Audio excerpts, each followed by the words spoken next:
How to select the audio device for separate app sound on Samsung Galaxy S26 Ultra.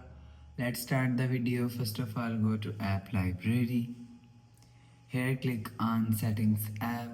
Now in setting, scroll down and click on sound and vibration.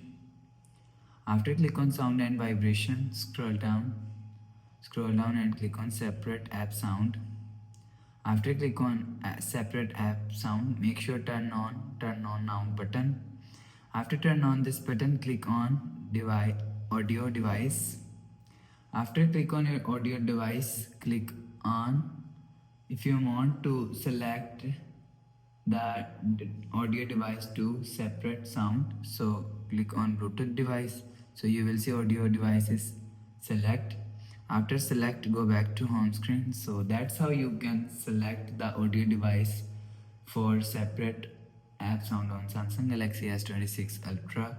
If you like the video, please subscribe. Thanks for watching.